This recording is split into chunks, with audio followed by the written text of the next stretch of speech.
IMTV Odisha रे आपनकु स्वागत। आज मु आपनक पई नेकी आसीछि देश विदेश तथा राज्यर 12टी गुरुत्वपूर्ण खबर।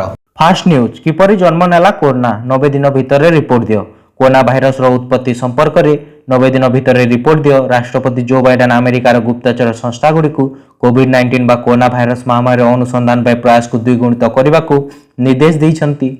से कहते संक्रमित प्राणी ठार मनीष को किंबा लैबोरेटरी घटित दुर्घटना कोरोना भाइरस सृष्टि होईछि तार संधान नेबा पर्याप्त परिणाम रही जांचर सहयोग करने को अमेरिकार जातीय लैबोरेटरी गुड़ी निर्देश दिया जाइछि। महामारी उत्पत्ति संपर्क में अंतर्जातीय अनुसंधान रे चीन को सहयोग करने को जो बाइडेन अमेरिका सारा विश्व समान विचारधारा सह काम जारी रखी जद्वारा अंतर्जातीय जांच रे भाग नेबापी तथा पारंपरिक अनुध्यान उपर साक्षी पर्यंत पहुंचवाई चीन पर चाप प्रयोग कर अंतर्जातीय जांच रे चीन सरकार संपूर्ण रूपे सहयोग कर निष्क्रिय बाहर कष्टकर कथा को खारिज कर जो बाइडेन अमेरिका राष्ट्रपति तुरंत जांच करने को आरंभ कर 90 दिन भीतर रिपोर्ट प्रदान करने को 2 नंबर खबर। आज पुणी बढ़ला पेट्रोल और डीजेल दर। आज पुणी जाइए पेट्रोल और डीजेल दर। बुधवार दिन पेट्रोल और डीजेल दर वृद्धि पाई बेले गुरुवार दिन यह स्थिर होता पुणी आज बढ़ी जाइए। लिटर प्रति पेट्रोल पिछा 24 पैसा और डीजेल 29 पैसा वृद्धि पाई। बुधवार दिन पेट्रोल लिटर पिछा 23 पैसा और डीजेल 27 पैसा वृद्धि पाई। निर्वाचन पर लगातार भाव वृद्धि पाउଥିବା तैल दर फेब्रुआरी 26 निर्वाचन कमिशन 5टी राज्य पर निर्वाचन घोषणा करते मे 2 तारिख पेट्रोल डीजेल मूल्य कौन परिवर्तन करा बरं यही समय मध्य पेट्रोल दर में ह्रास देखा मिलता किंतु मे 2 रे निर्वाचन फलाफल आसवा पर तथा मे 4 तारिख लगातार पेट्रोल दर वृद्धि पाइबारे लगी। 3 नंबर खबर। आज भी बाहर 2 लाख अधिक संक्रमण देश में पुणी उपरमुड़ा होइछि कोरोना ग्राफ। दीर्घ 40 दिन पर अर्थात बुधवार दिन देश दैनिक संक्रमण 2 लाख तलक खसी बेले गतकाली आज पुणी बढ़ा लगुच। गतकाली 2,08,921 जन कोरोना पॉजिटिव चिन्हट होता बेले आज 2,11,275 जन नूतन मामला सामना को आसी।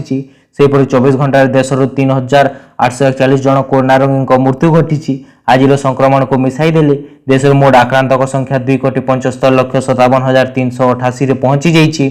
स्वास्थ्य मंत्रालय तथ्य अनुसार देश में बर्तमान एक्टिव केस 24,15,731 जन थिबा बेले सुस्थ होइचंती 2,40,26,014 जन। वर्तमान सुधा देश में 3,15,229 जन को मध्य मृत्यु घटी सारी। 4 नंबर खबर। आगामी समय रोजगार करें ट्विटर यूजर।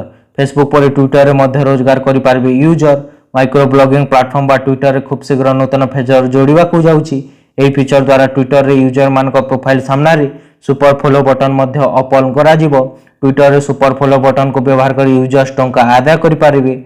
9 to 5 मैग्र गवेषक तथा जैन म्यूजियम वांग को द्वारा एही नूतन फीचर को डेवलप करा जाउछि। रिपोर्ट अनुसार एही फीचर जैन म्यूजियम वांग को प्रोफाइल रे देखिबा को मिलिछि। गत सप्ताह रे प्रोफाइल पेज एवं व्यक्ति को पई किछि परिवर्तन हेबा को जाउछि बोली ट्विटर पक्षरु कहा जाइतिला।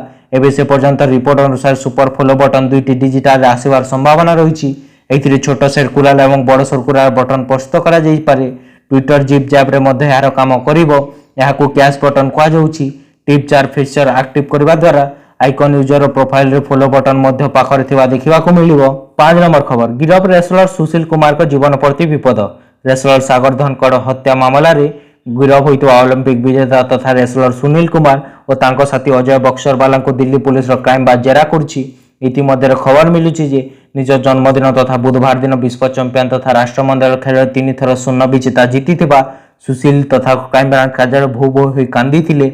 सबु वर्ष पहिला मानकर जन्मदिन धूमधाम रे से पालन होउतला हेले एथर से संपूर्ण एका रहिचंती। जन्मदिन केवल तांको भाई महज किछि समय पे आसी तांको देखा करतिले। सूचना था कि हत्या अभियोग सुशील कुमार को 6 दिन पर पुलिस रिमांड रे रखिछि। सुशील निजे कहते गत किछि दिन हवा से खाली पुलिस ठार बंची नथिले। गैंगस्टर संदीप ओफर काला के जेडी थ्रू मध्य बंचिबा को से लुचिबा को चेष्टा करथिले। मिलितबा मीडिया खबर अनुसार सुशील को जीवन प्रति विपद रही। 6 नंबर खबर। कॉकटेल ड्रग्स रे मरिबा के कोरोना। राजधानी दिल्ली रे व्यवहार आरंभ। कोरोना महामारी विरोध में देश जारी रहितबा युद्ध रे आउ एक नूतन अस्त्र सामिल हो जाइछि। भाइरस को मार देबा को भारत में मोनोक्लोनल तथा एंटीबॉडी अर्थात कॉकटेल ड्रग्स व्यवहार आरंभ हो जाइछि। आज ठारू जातीय राजधानी ए औषध व्यवहार आरंभ हो जाइछि। स्विट्जरलैंड रो ड्रग्स कंपनी तथा रोसो पिला मिलित भाव यह भारत में लॉन्च करछंती। एही मोनोक्लोनल एंटीबॉडी कॉकटेल को ने दाबी करा जाउछि जे जदि कोनसी कोरोना रोगी ठारे औषध दिया जाए तेबे 70% प्रभाव पकई थे। एही औषध सेवन द्वारा हॉस्पिटल एडमिट हेबार संभावना किछि अधिकांश रे कमी जाई थाए। सात नंबर खबर छात्र छात्री एक खुशी खबर हिंदी समेत 8 आंचलिक भाषा इंजीनियरिंग पढ़ा चाहूबा छात्र छात्री एक खुशी खबर आसी भारतीय भाषार तथा 8 आंचलिक भाषा इंजीनियरिंग डिग्री करने all India council of technical education बा AICTE कॉलेज गुड़ी को अनुमति प्रदान कर नूतन शिक्षा वर्ष 2020-21 रु यह भाषा आरंभ होगा जमापड़ी। यह 8 आंचलिक भाषा मराठी हिंदी बंगाली तेलुगु तमिल गुजराती कन्नड़ और मलयालम याद्वारा विशेषकर ग्रामीण और आदिवासी अंचल छात्र छात्री स्वप्न पूरा हो पार जमापड़ी। साधारणतः देखा मिली अधिकांश छात्र छात्री इंग्राजी न आसवा भय इंजीनियरिंग कोर्स कर हेले एबे सेमानकु आ भय करने को पड़ो ना। अन्य देश जेपरि जर्मनी फ्रांस रूसिया जापान और चीन इत्यादि सेमानक सरकारी भाषा संपूर्ण शिक्षा प्रदान करथांती। छात्र छात्री मानक मातृभाषा टेक्निकल शिक्षा प्रदान करिवार उद्देश्य होची या द्वारा भल भाव में मौलिकता को बुझी पारिबे एही बोली AICTE चेयरमैन कहते। जातीय गणमाध्यम दि टाइम्स ऑफ इंडिया को सूचना दी से कहते भारत में आउ 11 भाषा यूजी इंजीनियरिंग कोर्स प्रदान करने लगी आम योजना रेडी करुचु। 8 नंबर खबर ब्लैक फंगस आतंक 10 लाख एम्प्रोसिंग इंजेक्शन जगाइबा अमेरिकार यही कंपनी। देश में कोरोना प्रकोप जारी रही इतिमध्य वर्धित ब्लैक फंगस संक्रमण एवं सरकार चिंता को बढ़ाई देश में एपर्यंत प्राय 11,000 ऊर्ध ब्लैक फंगस रोगी चिन्हट होती। सबुठार अधिक प्रभावित होती गुजरात में 2800 मामला सामना को आसी बेले महाराष्ट्र 2700 आंध्र प्रदेश 700 और दिल्ली में 620 जन रोगी ब्लैक फंगस चिन्हित होती। अन्यपटे वर्धित ब्लैक फंगस आतंक खेलाई बेले अन्यपटे यार इंजेक्शन अभाव चिंतार कारण बढ़ाई फल ब्लैक फंगस चिकित्सा आसुवा एम्प्रोटेसिस इंजेक्शन शीघ्र उपलब्ध कराइबा प्रधानमंत्री नरेंद्र मोदी स्वास्थ्य विभाग को निर्देश देते। यापर स्वास्थ्य विभाग विभिन्न विदेशी कंपनी सह जोगाजोग करते अमेरिका स्थित गिलियड साइंस बोर्ड भारत को इंजेक्शन जोगाइबा राजी हो अमेरिका पक्षर पर्यंत 1,21,000 रु ऊर्ध एम्प्रोसिस इंजेक्शन भारत को जोगाई आ बाकी 85,000 इंजेक्शन खूब शीघ्र भारत में पहुंचब जमापड़ी। कहुच्छे अमेरिकार यह कंपनी प्राय 1 मिलियन डोज भारत को जोगाइब से भरोसा दे। 9 नंबर खबर भारत में 6 कंपनी को स्पुटनिक V उत्पादन दायित्व। देश में कोरोना भाइरस संक्रमण सृष्टि होती परिस्थित आवश्यक टीका अभाव सार्वजनिक टीकाकरण कार्यक्रम धूमा पड़ जाइए। तेज रूसियार स्पुटनिक V टीका द्वारा टीका अभाव पूरण हो पार भाजपा प्रवक्ता संबित पात्र शुक्रवार दिन सूचना देते। देश में 6टी कंपनी को स्पुटनिक उत्पादन दायित्व मिली बोली से कहते। आसंता मासर भारत में स्पुटनिक V टीकाकरण आरंभ हो सूचना दी। 10 नंबर खबर बात्या आश्रयस्थल लोके घर को बाहर हेब कोरोना टेस्ट या कहते स्वास्थ्य निर्देशक। बात्या यास प्रभावित अंचल स्थिति सुधार आसिले डोर टू डोर सर्वे आरंभ हो बात्या आश्रयस्थल लोक मैंने घर को फेरिले से टेस्टिंग और टीकाकरण हेब स्वास्थ्य निर्देशक तथा विजय महापात्र सूचना देते। बात्या टेस्टिंग कमी राज्य में कोरोना आक्रांतक संख्या बढ़िबार लगी। बात्या प्रभाव में कौन इनफ्रास्ट्रक्चर नष्ट होना सेपरि कौन रोगी चिकित्सा असुविधा होना तेज आईसीयू रे गुरुतर संक्रमित बहुदिन रोगी चिकित्सा होता स्वास्थ्य अवस्था सुधार आसुन मृत्यु संख्या बढ़िबार लगुच। राज्य में 80% आईसीयू और 50% भेंटिलेटर भर्ती से सूचना देते। 11 नंबर खबर एथलेट का टीकाकरण नहीं आईओ तथ्य मागिला। टोकियो ओलंपिक्स अंशग्रहण करने एथलेट मान टीकाकरण नहीं विभिन्न जातीय फेडरेशन गुड़ी को भारतीय ओलंपिक एसोसिएशन तथ्य मागी।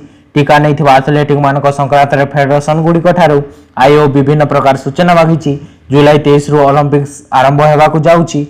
शुक्रवार दिन संध्या सुधा एने अंतर्जातीय ओलंपिक्स कमिटी आईसीयू एथलेट को टीकाकरण नहीं तथ्य प्रदान करने आईओ अध्यक्ष तथा निर्विन बांद्रा और संपादक राजीव मेहटा कहते। विभिन्न क्रीड़ा 90 रु अधिक भारतीय एथलेट ओलंपिक्स अंशग्रहण करने को योग्यता हासिल कर संक्रांत 8टी प्रश्न उत्तर देवाक फेडरेशन गुड़ी को कहुच्छी। केतेक संख्यार एथलेट टीकाकरण नहीं क्यों टीका नहीं प्रथम द्वितीय डोज तारीख और टीकार नाम उल्लेख न करने को कहुच्छी। पुणी क्यों स्थान बा क्यों देश एथलेट टोकियो जीवी और टोकियो जावा पूर्व से देश एथलेट मान केते समय बिताइबे से सूचना देवाक कहुच्छी। 12 नंबर खबर स्टार्टअप से 40% महिला उद्योगी। भारतीय स्टार्टअप व्यवस्था ओडिशा स्टार्टअप गुड़िक स्थान तृतीय रही। राज्य में वर्तमान सुधा 1035 स्टार्टअप थिबा बेले से 40% भाग महिला उद्यमी बोले राज्य सरकार एम्स पक्षर विभाग पक्षर मुख्य सचिव तथा शुभव्रत साहू सूचना देते। सीआईआई स्टार्टअप गुड़िक गुरुकुल 4 दिन कर्मशाला अतिथि भाव जोगदे साहू राज्य सरकार स्टार्टअप तंद और हब उपर गुरुत्व प्रदान करते। मुख्य अतिथि भाव जोगदे सुब्रत बागची स्टार्टअप गुड़िक ओडिशा सम्मुखीन होता समस्या विक्रय क्षमता संप्रसारण और प्रशासनिक समस्या उपर आलोकपात करथिले। कार्यक्रम सीआई ओडिशा राज्य परिषद अध्यक्ष तथा मनीष खरबांदा नवसृजित एक सांस्कृतिक बोली कहिथिले। सीआई ओडिशा राज्य परिषद उपाध्यक्ष तथा नाल्को अध्यक्ष तथा श्रीधर पात्र कहिथिले, आमे याठार कम नुहे, आमे भी दिन शिखर छुईबा। भारत सरकार को अटल नवसृजित मिशन एवं नीति आयोग मिशन निर्देशक तथा डॉक्टर चिंतन वैष्णव जिते संभव निर्भरता कम करने कही। सीआई ओडिशा नवसृजित पैनल संयोजक तथा जयश्री महांती एवं अन्य मान्यगण्य व्यक्ति उपस्थित थिले। स्टार्टअप गुरुकुल वर्चुअल कार्यक्रम में 50 स्टार्टअप से उत्पाद प्रदर्शन करिसेंती। वीडियोटी शेष पर्यंत देखिथिबा पई धन्यवाद। जदि आपण आम चैनल को सब्सक्राइब करनांती ताले सब्सक्राइब कर दियंतु और पाखरे थिबा बेल आइकन को प्रेस कर दियंतु प्रतिदिन सकाल 5टा राशिफल और 7टा सकाल गुरुत्वपूर्ण खबर देखिबा पई। धन्यवाद। Thank you.